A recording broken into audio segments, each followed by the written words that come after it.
হায়রে প্রবাস জীবন, দেশে থাকতে প্রবাসে আসার কত আশা। প্রতিটা ছেলেরই স্বপ্ন যে প্রবাসে যে জীবন করবো, লাইফ পরিবর্তন করব। সবাই তো আর জানে না কার ভাগ্য কখন কিভাবে পরিবর্তন হয়। তো প্রবাসে আসার সবারই স্বপ্ন থাকে যে প্রবাসে গিয়ে নিজের জীবন লাইফ সব কিছু সেট করবে। কিন্তু প্রবাসে আসার পর আমার মতো কপালপোড়াদের জীবনটাই ধ্বংস হয়ে যায়। হ্যাঁ, বলছি না সবার জীবন খারাপ হয়, তো যাদের কপাল খারাপ আমার মতো নসিব যদি খারাপ হয়ে থাকে আপনাকে কষ্ট করতে হবে।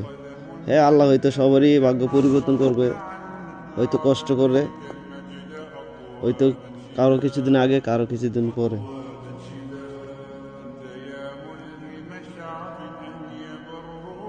তো জীবনে যা কিছু হয়ে যাক উপরওয়ালার প্রতি ভরসা রাখবেন, কারণ আপনার ভাগ্যে তকদিরে যা আছে উপরওয়ালা আগে থেকেই লিখে রাখছে। হয়তো সেটা আপনাকে আগে দিবে নয়তো বা পরে, কিন্তু ধৈর্য রাখতে হবে ওনার উপর। আল্লাহর কাছ থেকে কখনোই নৈরাশ হওয়া যাবে না।